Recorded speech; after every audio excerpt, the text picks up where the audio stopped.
Welcome students to the next video of Heredity and Evolution chapter.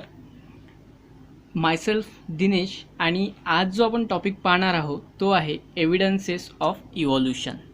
Okay, परंतु त्याआधी एक request आहे की जर तुम्ही या चॅनलवर फर्स्ट टाइम व्हिजिट करत असाल, हा माझा व्हिडिओ फर्स्ट टाइम जर पाहत असाल या चॅनलवरून, सो प्लीज या चॅनलला सबस्क्राईब करा सो दॅट या चॅनलवर येणारे अपडेट्स, नवीन अपडेट्स तुम्हाला मिळत राहतील. ओके, आणि व्हिडिओ आवडला तर त्याला नक्की लाईक करा आणि तुमच्या मित्रांसोबत सुद्धा शेअर करा. ओके, तर चला मग आता सुरुवात करूया आपल्या टॉपिकला, जो आहे एव्हिडन्सेस ऑफ इव्होल्यूशन. ठीक आहे, तर आता बघा, आपण याच्या आधीचे जे व्हिडिओज आहेत किंवा आधीचा जस्ट आधीचा पार्ट बघा, त्यात आपण असं म्हटलं आहे की इव्होल्यूशन जी आहे ती एक ग्रॅज्युअल प्रोसेस आहे. ओके, आणि ती एक कंटिन्युअस प्रोसेस आहे. इव्होल्यूशन व्हायला वर्षानुवर्ष लागतात. ओके, ठीक आहे, आणखीच बऱ्याचशा गोष्टी आपण सांगितल्या इव्होल्यूशनविषयी. ठीक आहे, की ही एव्हरलास्टिंग कधी न संपणारी प्रोसेस आहे, तिला वर्षानुवर्ष लागतात, ग्रॅज्युअल चेंजेस होतात, कंटिन्युअसली होत असते. ओके, परंतु क्या इसका कोई सबूत भी है? Okay, right. सो इव्होल्यूशन हे होते, ठीक आहे, परंतु याला काही प्रूफ्स वगैरे आहेत का, की जस्ट आपण म्हणतो की इव्होल्यूशननीच जे आहे ते ऑर्गॅनिझम्स इव्हॉल्व होतात, नवीन आणि बेटर फॉर्म्स जे आहे ते एक्झिस्ट करतात नेचरमध्ये. आज जी डायव्हर्सिटी, कॉम्प्लेक्सिटी आपण ऑर्गॅनिझम्समध्ये बघतोय ती बेसिकली इव्होल्यूशनमुळे झाली आहे, परंतु याचं काही प्रूफ आहे का? So yes, there is proof of evolution. यालाच आपण म्हटलं आहे evidences of evolution. Evidence means proof. Okay, प्रूफसाठीच इथे शब्द जो वापरला आहे तो आहे एव्हिडन्स. ओके, तर मग इव्होल्यूशन जे आहे त्याचेसुद्धा काही प्रूफ्स आहेत का? ओके, जे की नेचरमध्ये एक्झिस्ट करतात. तर येस, देअर आर प्रूफ्स, आणि ते कुठले प्रूफ्स आहेत तर ते आता आपण स्टडी करणार आहोत, सो दॅट इव्होल्यूशनवर आपला भरोसा बसणार. ओके, इव्होल्यूशन हे ॲक्च्युली एक्झिस्ट करतं आणि इव्होल्यूशनमुळेच ॲनिमल्स जे आहेत ज्या एवढे डिफरंट टाईप्सचे डायव्हर्स आणि कॉम्प्लेक्स ऑर्गॅनिझम पाहायला मिळतात. तर दिस इज बिकॉज ऑफ इव्होल्यूशन. हे आपलं आता कन्फर्म होणार जेव्हा आपण हे एव्हिडन्सेस स्टडी करू तेव्हा. Okay, so let start. तर यातला पहिला जो एव्हिडन्स आहे तो आहे मॉर्फॉलॉजिकल एव्हिडन्सेस. ओके, ठीक आहे, तर सगळ्यात आधी आपण बघू की मॉर्फॉलॉजी म्हणजे काय. मग ओके, टॉपिक आहे एव्हिडन्सेस ऑफ इव्होल्यूशन, त्यातला पहिला आहे मॉर्फॉलॉजिकल एव्हिडन्सेस. आता मॉर्फॉलॉजी म्हणजे काय, तर study of forms and structure of living organism. म्हणजे लिव्हिंग ऑर्गॅनिझम जो आहे त्याचा फॉर्म कसा आहे, ओके, आणि त्याचं स्ट्रक्चर कसं आहे. Okay, form in the sense तो ऑर्गॅनिझम दिसायला कसा आहे. ओके, त्याच्या बॉडीचं जे शेप आहे ते कसं आहे. ओके, म्हणजेच त्याचा फॉर्म कसा आहे. Okay, so study of form and structure. Structure म्हणजे बनलं कसं आहे, त्याची जडणघडण कुठल्या म्हणजे बेसिकली जे ऑर्गन्स आहेत त्यांची अरेंजमेंट कशी आहे, त्याच्यानुसार त्याचं स्ट्रक्चर कसं आहे, तर यांची जी स्टडी केली जाते ती असते morphology. Okay, so study of this all things, forms and structure, this is called as the morphology. Okay, आणि हे जे एव्हिडन्सेस आहे, जे मॉर्फॉलॉजी आपल्याला सजेस्ट करते ते म्हणजे मॉर्फॉलॉजिकल एव्हिडन्सेस. मग आता हे कुठले एव्हिडन्सेस आहेत बघा, तर जेव्हा तुम्ही डिफरंट ॲनिमल जे नेचरमध्ये एक्झिस्ट करतात, जसं की कुत्रा आहे, शीप आहे आणि फॉक्स आहे. ओके, तर यांची जर तुम्ही स्टडी केली कशाची, फॉर्म्सची आणि स्ट्रक्चरची, तर हे बघा, यालासुद्धा 2 कान आहेत, यालासुद्धा 2 आहे, यालासुद्धा 2 आहे. त्याचे जस्ट खाली इथे डोळे आहे, दोघांनाही आहे. त्यानंतर लांब असं सरळ पुढे येणारं नाक आहे, दोघांनाही आहे.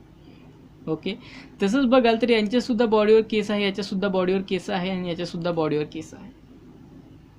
ओके, म्हणजेच काय, तर तुम्ही बघाल यांच्यात खूप साऱ्या गोष्टी ज्या आहेत त्या सिमिलर आहेत, परंतु ॲनिमल जर बघाल तर टोटली डिफरंट ॲनिमल्स आहेत, बरोबर. परंतु जर तुम्ही पाहिलं तर हे चारही जे की तीनही जे ॲनिमल्स आहेत ते 4 पायावर चालणारे आहेत. ओके, त्यांच्या बॉडीवर हेअर्स आहेत, बरोबर. त्यांचे नाक, तोंड जर बघाल तर ते पुढच्या दिशेने आलेले आहे. म्हणजे याच्यात खूप साऱ्या सिमिलॅरिटीज आहेत, बरोबर, पण ते ॲक्च्युली डिफरंट फॉर्म्स आहेत.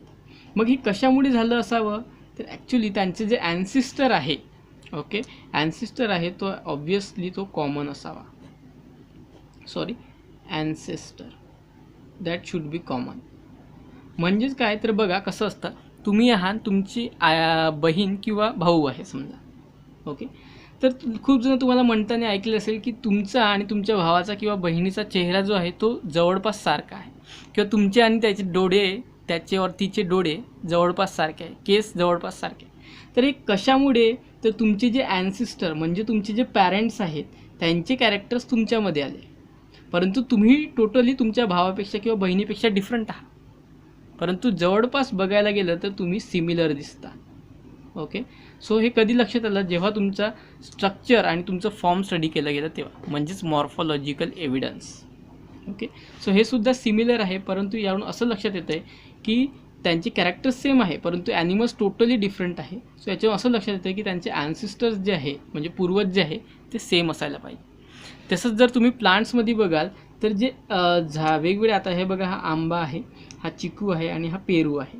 ओके, तर यांचे जर तुम्ही लीफ बघाल तर यांचे जवळपास लीफ जे आहे ते सारखेच स्ट्रक्चरचे आहे. तर तेच त्यांचं वेनेशन म्हणजे लीफवर ज्या पट्ट्या जे हे असतात, सपोज हा लीफ आहे, यात ज्या अशा रेषा तुम्हाला दिसतात लीफ्सवर, ओके, त्याला म्हणतात वेनेशन. त्याचं जे वेनेशन आहे ते सुद्धा ॲक्च्युली तुम्हाला सेम दिसणार. ओके, परंतु हे झाडं टोटली डिफरंट आहे, आंब्याचं आहे, चिकूचं आहे, परंतु लीफ बघाल तर सारखेच आहे. सो यावरून काय लक्षात येतं की त्यांचे जे ॲन्सिस्टर आहे ज्यांच्यापासून यांच्यामध्ये कॅरेक्टर्स आले आहे ते, ओके, ते सेम असायला पाहिजे.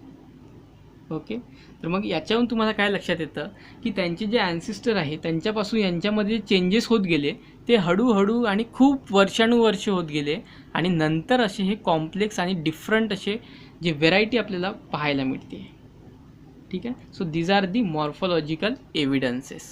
नाव नेक्स्ट जे एव्हिडन्सेस आहेत ते सजेस्ट केले आपण जेव्हा आपण स्टडी केली ॲनाटॉमीची.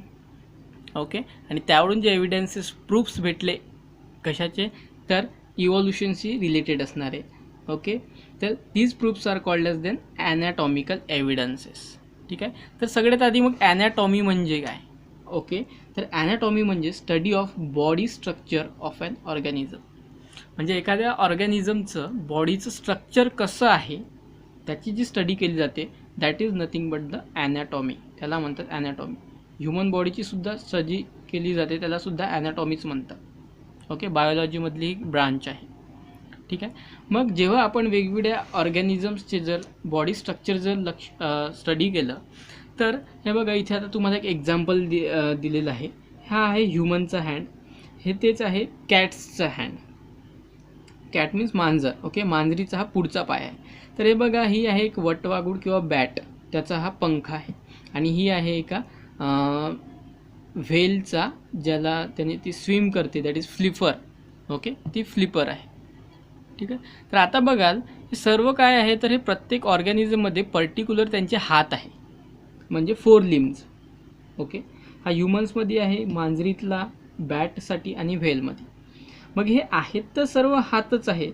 ओके, म्हणजे 4 लिम्स आहेत त्यांचे, परंतु त्यांचं फंक्शन जर बघाल तुम्ही वेगवेगळ्या ऑर्गॅनिझममध्ये वेगवेगळं आहे. ह्युमन्समध्ये आपण कुठल्या गोष्टी उचलण्यासाठी यूज करतो, तर तेच कॅट जी आहे ती फक्त चालण्यासाठी, बॅट उडण्यासाठी, तर व्हेल पोहण्यासाठी यूज करते. ओके, आणि तेच जर तुम्ही यांचं आता स्ट्रक्चर जर स्टडी कराल तर बघा, यालासुद्धा इथे बोटे आहे, यालासुद्धा आहे, याला आहे, यालासुद्धा बोट आहे. त्यांचे इथे बघाल तर इथे सुद्धा यांना इथे बोन आहे, इथे बोन आहे, इथे बोन आहे, इथे बोन आहे. यांच्या जॉईंट्सची जर तुम्ही स्टडी केली तर त्यांचे जॉईंट्ससुद्धा सेम प्रकारे जुडलेले आहेत. ओके, हे कधी लक्षात आलं? जेव्हा तुम्ही याची ॲनाटॉमी स्टडी केली. म्हणजे यातून काय लक्षात येतं आहे तुम्हाला की ऑर्गॅनिझम जे आहे त्यांचं स्ट्रक्चर जे आहे इंटरनल ते सेम आहे. म्हणजे याच्यातून काय लक्षात येतं की त्यांचा जो ॲन्सिस्टर आहे तो सुद्धा सेम असायला पाहिजे. बरोबर आहे, परंतु यांचे फंक्शन्स टोटली डिफरंट आहेत. राईट, वेगवेगळ्या ऑर्गॅनिझममध्ये वेगवेगळे आहे. तर हे कशामुळे झालं आहे मग? तर इव्हॉल्युशनमुळे. म्हणजे यांच्यामध्ये यांचा जो ॲन्सिस्टर आहे तो सुद्धा अगेन कॉमन आहे. का बरं आपण हे म्हणू शकतो की त्यांचा ॲन्सिस्टर कॉमन आहे? कारण तर त्यांचे ॲनाटॉमिकल जे एव्हिडन्सेस किंवा जे स्ट्रक्चर आहे बॉडीमधले ते सेम आहे किंवा सिमिलर आहे. Okay, similar joints, similar bones, similar बोटे वगैरे सर्व गोष्टी सिमिलर आहे, सेम प्रकारचं स्ट्रक्चर आहे. म्हणून आपण म्हणू शकतो की ते एकाच ॲन्सिस्टरपासून इव्हॉल्व झाले आहे.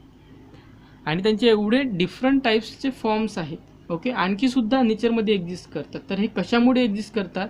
तर ऑब्व्हियसली इव्हॉल्युशनमुळे ग्रॅज्युअल त्यांच्यात हळूहळू वर्षानुवर्षे चेंजेस झाले आणि वेगवेगळे फॉर्म्स जे आहे ते आज आपल्याला पाहायला मिळत आहे. Okay, so these are anatomical evidences. आता बघा, इथे काही तुम्हाला क्वेश्चन्स दिले आहे. Can you tell which are the different organs in body of organism. Okay, कुठले कुठले डिफरंट ऑर्गन्स आहेत बॉडी ऑफ ऑर्गॅनिझममध्ये. तर हे बघा, ऑर्गन्स विचारले तर तुम्ही खूप सारे असे सांगू शकता.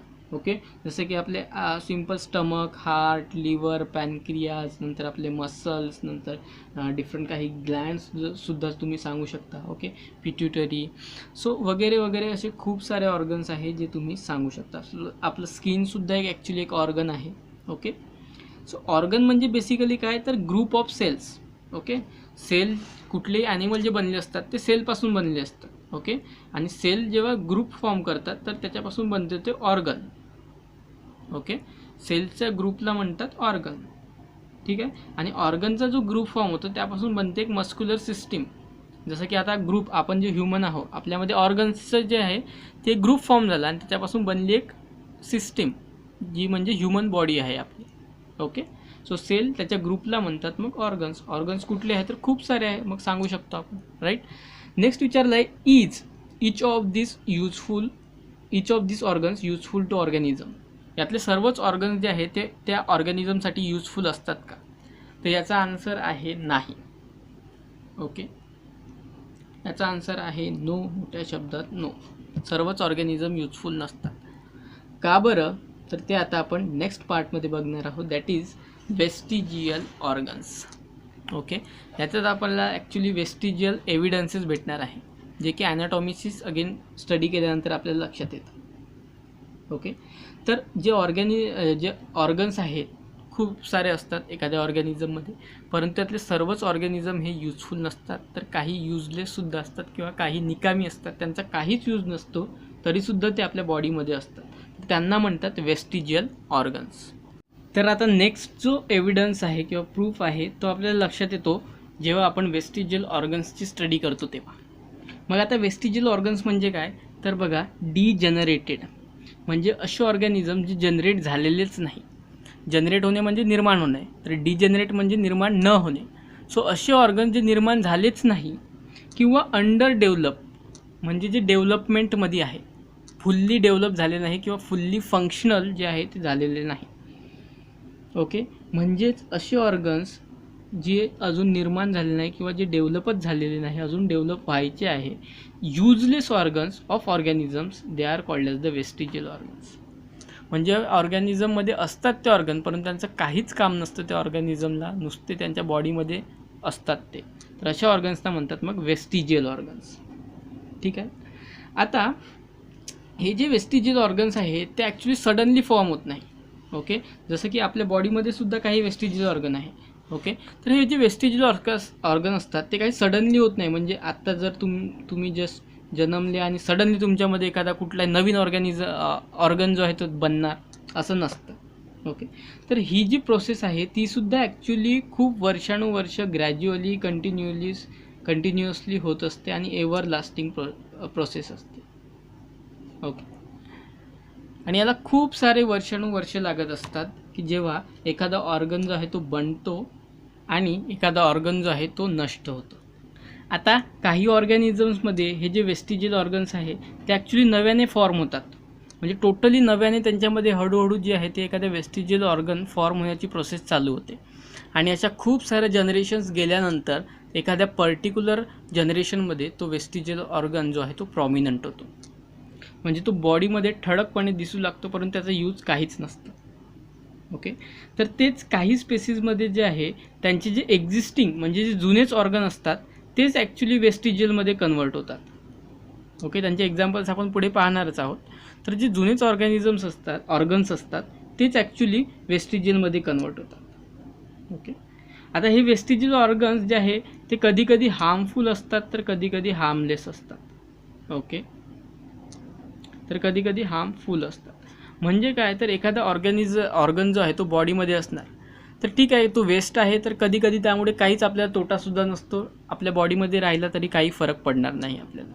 परंतु कधी कधी जे आहे ते हे जे वेस्टिजियल ऑर्गन्स आहे ते हार्मफुलसुद्धा असतात. ते जर आपल्या बॉडीमध्ये जास्त वेळ राहिले किंवा खूप काळ राहिले तर त्याच्यामुळे आपल्याला इजासुद्धा होऊ शकते. ओके, आपल्याला इन द सेन्स ज्या ॲनिमलमध्ये ज्या ऑर्गॅनिझममध्ये ओके असणार त्यांच्यासाठी तो हार्मफुलसुद्धा असू शकतो. म्हणजेच काय तर वेस्टिजियल ऑर्गन जे आहे ते प्राण्यामध्ये एकतर ग्रॅज्युअली होऊ शकते, म्हणजे टोटली न्यू ऑर्गन जो आहे तो फॉर्म होऊ शकतो, किंवा जे एक्झिस्टिंग असतात त्याच्यापासूनच नवीन बनत असतो. ओके, म्हणजेच हे कशावर डिपेंड आहे बेसिकली तर नॅचरल सिलेक्शनवर. ओके, नॅचरल सिलेक्शनवर म्हणजे त्याच्या भोवतीचं त्या ऑर्गॅनिझम जो राहत आहे त्याच्या भोवतीचं जे नेचर आहे ते कसं आहे बेसिकली. ओके, त्या नेचरमध्ये कुठले चेंजेस होते आणि कशा पद्धतीने होत आहेत, तर या सर्वांवर तो ऑर्गन डेव्हलप होणार की नाही त्या गोष्टी डिपेंड असतात. ओके, ठीक आहे. तर हे आहे मग नॅचरल सिलेक्शन. ठीक आहे. आणि याच्यामुळे जे ऑर्गॅनिझम बेसिकली जे फॉर्म होतात जे ऑर्गन्स, त्याला वर्षानुवर्ष लागतात, थाउजंड्स मिलियन्स ऑफ इयर्स लागतात त्यांना फॉर्म व्हायला, आणि फॉर्म झाले तर मग त्यांना डिसॅपियर व्हायला सुद्धा तेवढेच वर्ष लागतात. ओके, मग हे काही ॲनिमल्समध्ये हार्मफुल असतात तर काहीमध्ये हार्मलेस असतात, काहीमध्ये हे ॲक्च्युली उपयोगी असतात. ओके, काही ऑर्गॅनिझम सेम जर समजा ऑर्गन असेल तर काही ऑर्गॅनिझममध्ये ते उपयोगी असतं, काहीमध्ये म्हणजे चालू असतं किंवा त्याचे काम करत असतं, तो फंक्शनमध्ये असतो, तर काही ऑर्गॅनिझममध्ये तो वेस्ट असतो. म्हणजे त्या ऑर्गॅनिझमसाठी तो ऑर्गन वेस्टिजियल ऑर्गन असतो. ओके, तर दुसऱ्या ऑर्गॅनिझममध्ये तो वेस्टिजियल ऑर्गन नसतो. ठीक आहे. मग आता याचे एक्झाम्पल्स बघूया की कुठले आहे नेमके. तर पहिला बघा अपेंडिक्स. आता हा जो अपेंडिक्स आहे तो ॲक्च्युली कशासाठी फॉर्म झाला तर अवतीभोवतीचं नेचर आहे त्याच्यानुसार, नेचरच्या सिलेक्शननुसार. कारण तेव्हा जो ॲनिमल जे ह्युमन्स होते ते ॲक्च्युली मांस किंवा मीट्स खायचे. ओके, पालापाचोळा, ओके, ते खायचे. तर त्याला पचवण्यासाठी म्हणजे सेल्युलोजला पचवण्यासाठी तेव्हा ह्युमन बॉडीमध्ये नव्याने ऑर्गन तयार झाला. ओके, आणि जो की कसा होता तर हार्मलेस होता, त्याचा काहीही तोटा नव्हता. ओके, तर हे जे आहे ते कशामुळे झालं होतं तर ते इव्हॉल्युशनमुळे वर्षानुवर्षे होऊन नंतर हा ऑर्गन जो आहे तो फॉर्म झाला. परंतु आता बघाल तर आता ह्युमन्समध्ये याचा काहीही यूज नाही, म्हणजे हा आता वेस्टिजियल ऑर्गन्स आहे ह्युमनमध्ये. तर तेच काही जे रुमिनंट्स आहेत म्हणजे चरणारे जे प्राणी आहेत त्यांच्यामध्ये अगेन सेल्युलोज पचवण्यासाठी याचा उपयोग होतो. सो काहींमध्ये हा यूजफुल आहे तर काहींमध्ये यूजलेस आहे. ओके, नेक्स्ट तसंच बघा तर मसल्स ऑफ इयर पिन्ना, म्हणजे ज्या कान असतात, इथे बघा डायग्राम दिली आहे तुम्हाला. सो ह्या ज्या मसल्स आहे कान आहे, तर इथे ज्या मसल्स असतात त्यांना म्हणतात इयर पिन्ना. ओके, तर हे जे इयर पिन्ना आहे बेसिकली ते आपल्या ह्युमन्समध्ये सुद्धा असतात, परंतु त्याचा काहीच यूज नाही आपल्याला. आपले कान जे आहे कुठून आवाज आला तर तिकडे वाकत नाही त्या आवाजाच्या दिशेने, बरोबर. परंतु तेच जर तुम्ही कुत्र्यांमध्ये किंवा गायींमध्ये बघितलं किंवा माकडांमध्ये, तर जिकडे आवाज आला तिकडे त्यांचे कान टवकारतात किंवा तिकडे मूव्ह होतात. तर हे कशाच्या मदतीने तर इयर पिन्ना या ऑर्गनच्या मदतीने. म्हणजे ह्युमन्समध्ये याचा काहीच यूज नाही, परंतु इतर ऑर्गन्समध्ये ते यूजफुल आहे किंवा ते त्यांचं पर्टिक्युलर फंक्शन आहे. ओके, सो ह्युमन्ससाठी ते वेस्टिजियल ऑर्गन आहे, बरोबर. तसेच जर तुम्ही बघाल तर टेलबोन किंवा ज्याला कोकायक्स म्हणतात. ओके, तर टेलबोन बघाल, अगेन इथे डायग्राम दिली आहे. तर टेलबोन जे आहे ते ह्युमन्समध्ये तुम्हाला पाहायला मिळतं. ओके, तर ह्या टेलबोनचं जे आधी जे म्हणायचो आपण की ह्युमन्स हे माकडांपासून इव्हॉल्व झाले, तर त्यांच्यामध्ये हे टेलबोन जे आहे ज्याच्यापासून टेल निघायची म्हणजे शेपटी निघायची ह्युमन्सला. परंतु आता ती शेपटी कालांतराने इव्हॉल्युशनने ती गळून पडली आहे, परंतु ते जे बोन आहे ज्यापासून ती निघायची टेल ती अजूनही तशीच आहे. म्हणजे याच्याहून काय लक्षात येतं तुम्हाला की एखादं जर वेस्टिजियल ऑर्गन फॉर्म व्हायला जसे वर्षानुवर्ष लागतात, ओके, हजारो लाखो वर्ष लागतात, तसेच तो ऑर्गन डिसॅपियर व्हायला सुद्धा हजारो लाखो वर्ष लागतात. ओके, आणखी कुठले याचे एक्झाम्पल आहे तर विस्डम टीथ, जो सगळ्यात आखरीचा दात असतो, तो सुद्धा अगेन आधी माणूस मांस मटण खायचा तर त्यांना तोडण्यासाठी त्याचा उपयोग व्हायचा, परंतु आता त्याचा काहीही आपल्याला उपयोग नाही. ओके, हे त्याच्या पुढचे जे दात आहे ते आपण ॲक्च्युली चेविंग करण्यासाठी यूज करतो, फूड चावण्यासाठी, फूड बारीक करण्यासाठी, नॉट चावण्यासाठी. ओके, ठीक आहे. तर तसेच आणखी पुन्हा बघाल तर आपल्या बॉडीवर हेअर्स असतात, तर हेअर्सचा काही असं फारसं यूज नाही, परंतु ते असतात. हे सुद्धा ॲक्च्युली जे आधी ॲनिमल्स किंवा म्हणजे आपले ॲन्सिस्टर कशात तर जंगलात राहायचे. सो त्यांना इतर जे ॲटमॉस्फिअर आहे त्यांना घरांमध्ये वगैरे राहायचे नाही. तर यापासून प्रोटेक्ट व्हायलासाठी त्यांच्या बॉडीने तो ऑर्गन नव्याने डेव्हलप केला गेला. ओके, परंतु आता त्याचा आपल्याला फारसा असा उपयोग नाही. So again it's a vestigial organ. ठीक आहे. तर याच्यावरून काय लक्षात येतं की ह्या ज्या सर्व गोष्टी आहे ह्या इव्हॉल्युशनशी रिलेटेड आहे. इव्हॉल्युशन होऊन वेस्टिजियल ऑर्गन्स तयार झाले किंवा ते डिजेनरेट होत आहे. कशामुळे? तर इव्हॉल्युशनमुळेच. Okay, so this are again the proofs of evolution. तर आता नेक्स्ट एव्हिडन्सेस आहे पॅलेंटॉलॉजिकल एव्हिडन्सेस. ओके, तर आधी बघा पॅलेंटॉलॉजी म्हणजे काय. ओके, तर पॅलेंटॉलॉजी म्हणजे स्टडी ऑफ फॉसिल्स. आता फॉसिल्स म्हणजे काय? तर fossils means dead remains of plants and animals. Okay, म्हणजे काय? तर समजा बघा एखादी जर नॅचरल कॅलॅमिटी आली. ओके, आता नॅचरल कॅलॅमिटी म्हणजे काय? तर नैसर्गिक आपत्ती. ओके, जसं की एखादा अर्थक्वेक आला. ओके, तर अर्थक्वेक आला तर काय होणार? जे अर्थवरचे प्लांट्स किंवा जे ॲनिमल्स आहे ते अर्थमध्ये बरीड होणार, म्हणजे अर्थ सरफेसमध्ये ते गाडले जाणार. ओके, मग हे जर ॲनिमल जे अर्थच्या क्रस्टमध्ये दबले गेले आहे कशामुळे? तर नॅचरल कॅलॅमिटी, अर्थक्वेक किंवा सुनामी आली असेल किंवा व्हॉल्कॅनो फुटला असेल. ओके, काही असू शकतं. सो अशा जेव्हा गोष्टी होतात तेव्हा काय होतं? तर प्लांट्स ॲनिमल्स जमिनीमध्ये गाडले जातात. मग त्यांच्या बॉडीचं काय होतं तिथे? तर त्यांच्या बॉडीवरचं जे मास आहे ते डिकम्पोज होतं. बरोबर, परंतु त्यांचे जे बोन्स असतात, ओके, ॲनिमल्सच्या केसमध्ये बोन्स, राईट, त्यांचे जे बोन्स असतात जे की कॅल्शियमनी बनलेले असतात तर ते वर्षानुवर्षे तसेच राहतात, ते डिकम्पोज होत नाही. ओके, आणि हेच जे बोन्स आहे आता ॲनिमलच्या केसमध्ये बोन्स असतात, तर प्लांट्सच्या केसमध्ये त्यांचे काही पार्ट्स असतात जे की डिकम्पोज होत नाही. ओके, आणि ते तसेच राहतात वर्षानुवर्ष. तेच म्हणजे आहे त्यांचे डेड रिमेन्स. रिमेन म्हणजे उरलेला भाग. Okay, so dead remains of plants and animals ज्याला म्हणतात फॉसिल्स. ओके, आणि हे जे फॉसिल्स आहे ज्यात स्टडी केली जाते ज्या विषयामध्ये त्याला म्हणतात palaeontology.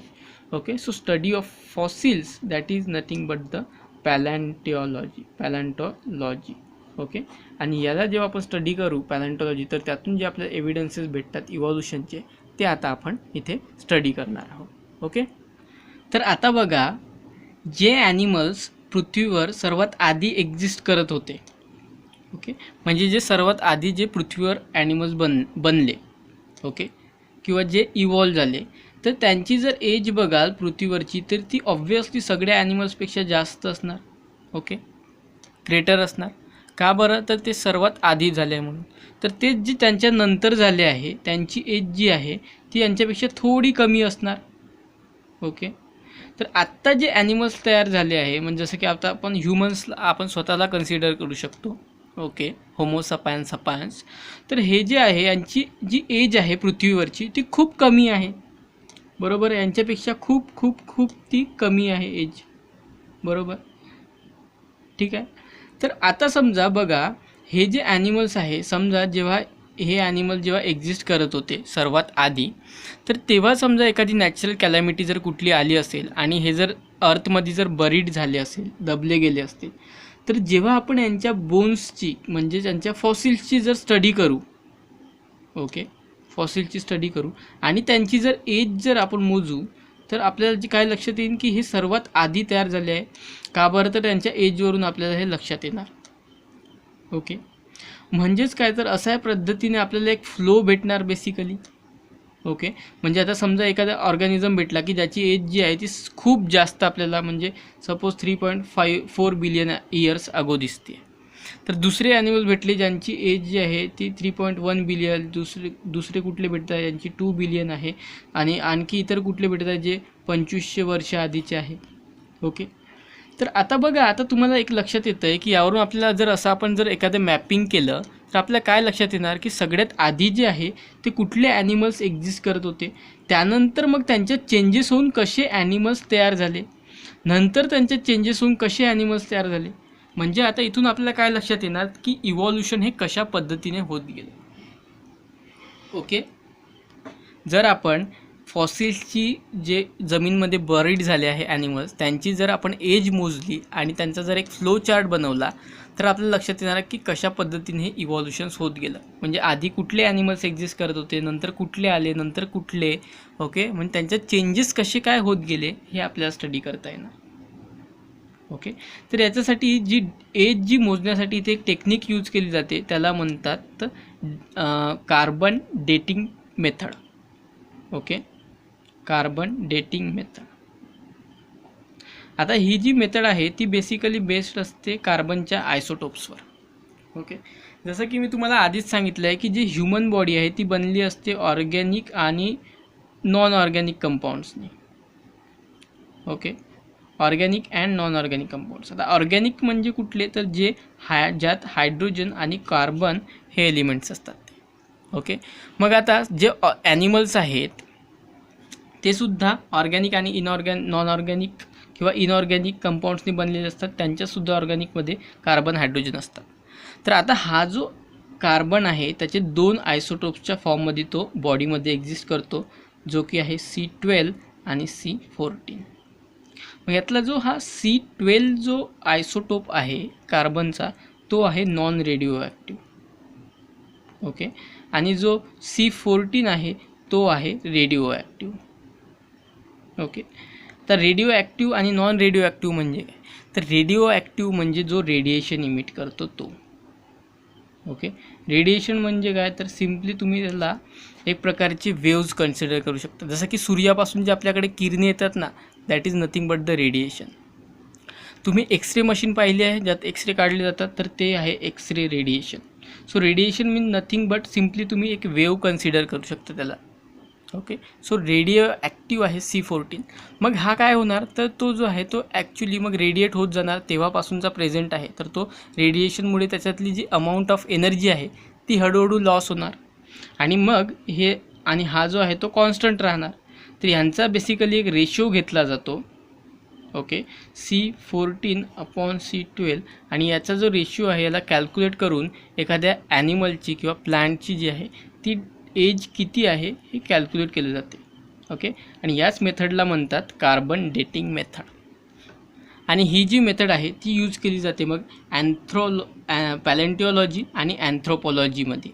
Okay, palaeontology means study of fossils आणि जी अँथ्रोपॉलॉजी आहे म्हणजे स्टडी ऑफ मॅन्युस्क्रिप्ट्स, म्हणजे जे जुने शिलालेख किंवा इतर कुठले जे लेख भेटतात तर त्यांची एज किती असणार तर ते सुद्धा यांनीच डिटरमाइन केली जाते कार्बन डेटिंग मेथडने. तर आता बघा इथे तुम्हाला एक चार्ट दिला आहे तुमच्या पुस्तकामध्ये ज्यात तुम्हाला दाखवलं आहे की कशा पद्धतीने ॲनिमल जे आहे ते इव्हॉल्व होत गेले. हे कशाहून कळलं आपल्याला, तर त्यांच्या एजवरून. तर इथं बघा, इथून आधी इन्व्हर्टिब्रेट्स होते, नंतर ॲम्फिबियन्स बनले, नंतर रेप्टाईल्स, नंतर बर्ड, एव्ज, मॅमल्स. सो अशा पद्धतीने जे आहे ते इव्हॉल्युशन होत गेलं. हे कशाहून कळलं, तर जेव्हा आपण ॲनिमल्सच्या एजची स्टडी केली तेव्हा आपल्याला कळलं की यांची एज सगळ्यात जास्त आहे. याचाच अर्थ हे सगळ्यात आधी पृथ्वीवर बनले, त्यानंतर हे आले, त्यानंतर हे असे इव्हॉल्युशन होत गेलं. ओके, आणि असंही लक्षात आलं की त्यांच्या एजमध्ये खूप मोठा डिफरन्स होता. म्हणजेच काय, तर इव्हॉल्युशन जे आहे त्याला व्हायला खूप जास्त वेळ लागतो. ठीक आहे, तर हे कशाहून कळलं मग आपल्याला, म्हणजेच हे काय आहे तर इव्हॉल्युशनचं एक प्रूफ आहे, एव्हिडन्स आहे, जे की पॅलेंटॉलॉजीवरून आपल्याला लक्षात येतं. आता इथे तुम्हाला एक कार्बन डेटिंग जी आहे ती टेक्निक कोणी शोधून काढली याविषयी जस्ट इंट्रोडक्शन दिलं आहे, ते तुम्ही वाचू शकता. ओके, नाव नेक्स्ट जो एव्हिडन्स आहे तो दिला जातो कनेक्टिंग लिंक्सद्वारे. ओके, तर आधी कनेक्टिंग लिंक्स म्हणजे काय ते समजून घेऊया. ओके, समजा मी तुम्हाला म्हटलं की एक जो आहे तुम्हाला माहिती आहे की डॉग मीन्स वॉट. ओके, मी जर तुम्हाला एखादा ॲनिमल दाखवला म्हणजे डॉग दाखवला तर तुम्ही सांगू शकता की हा एक कुत्रा आहे आणि तुम्ही सांगू शकता की एक गोटसुद्धा कशी असते ते. ओके, जर मी तुम्हाला ते ॲनिमल दाखवलं तुम्ही म्हणता की हा डॉग आहे, ही जी आहे ती गोट आहे म्हणजे बकरी आहे. ओके, का बरं, तर तुम्हाला त्यांचे कॅरेक्टर्स जे आहे ते माहिती आहे. त्या दोघेही किंवा त्या दोन्ही जे आहे त्या डिफरंट स्पेसीज आहेत. ओके, परंतु मी जर तुम्हाला म्हटलं की ह्या दोन्ही स्पेसीज ज्या आहेत त्या डिफरंट नसून त्यांची एक अशी स्पेसीजसुद्धा आहे की ज्यात ह्या दोघांचीही कॅरेक्टर्स एकत्र येतात. ओके, अशी एखादी स्पेसीज आहे की जी स्पेसीज या दोघांचेही कॅरेक्टर्स शो करते. ओके, म्हणजे तो दिसायला समजा गोटसारखा आहे तर त्याच्या सुंगण्याची शक्ती जी आहे ती डॉगसारखी आहे, किंवा चालतो डॉगसारखा, किंवा त्याची शेपटी जी डॉगसारखी आहे. ओके, सो म्हणजे त्या दोघांमध्येही, म्हणजे त्या स्पेसीजमध्ये दोघांचेही कॅरेक्टर्स आहे. ओके, तर अशा स्पेसीजला म्हणतात कनेक्टिंग लिंक. म्हणजेच काय तर कनेक्टिंग लिंक जो अशी एक स्पेसीज आहे जो की 2 डिफरंट स्पेसीजचे कॅरेक्टर शो करतो, तर अशी species means connecting link. Okay, so connecting links means what? Species showing characters or relation in between 2 different species.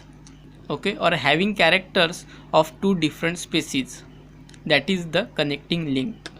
इथे तुम्हाला ॲक्च्युली आता तुम्हाला डेफिनेशन दिली आहे बघा कनेक्टिंग लिंकची, की some plants and animals show some morphological characters by which they can be related to 2 different groups. Okay, म्हणजे त्यांच्या जी कॅरेक्टर्स आहे morphology means study of structure और फॉर्म ऑफ ऑर्गॅनिझम. तर त्यांचं जे एक्सटर्नल स्ट्रक्चर किंवा फॉर्म जे आहे ते सिमिलॅरिटी शो करतं किंवा रिलेटेड आहे 2 डिफरंट ग्रुप्सना.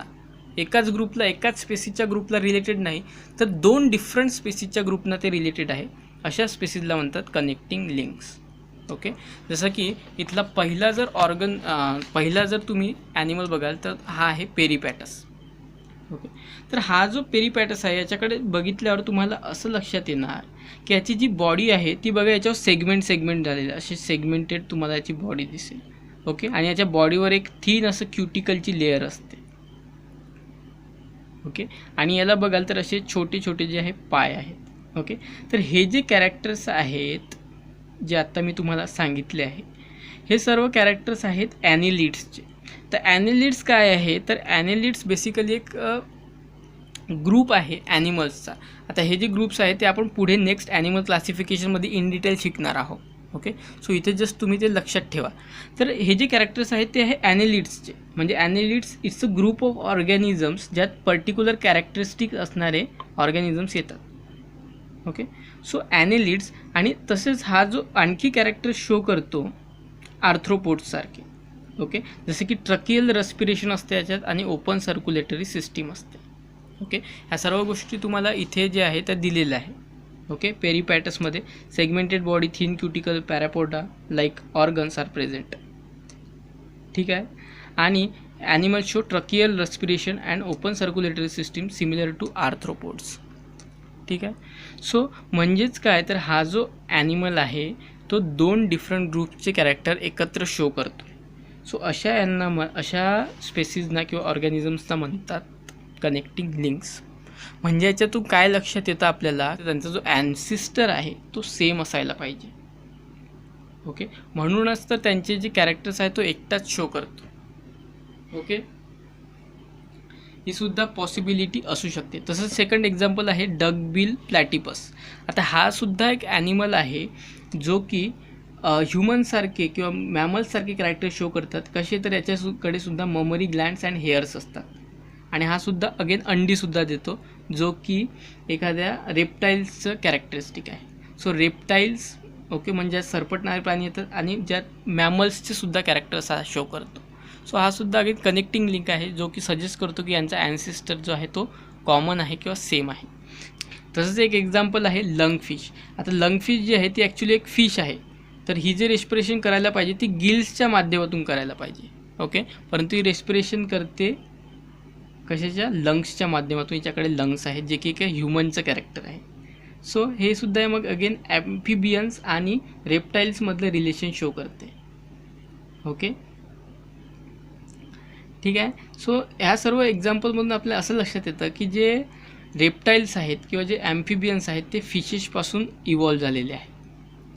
ओके, आणि हेच आहे कनेक्टिंग लिंक जे की अगेन एक एव्हिडन्स आहे कशाचं तर इव्हॉल्युशनचं.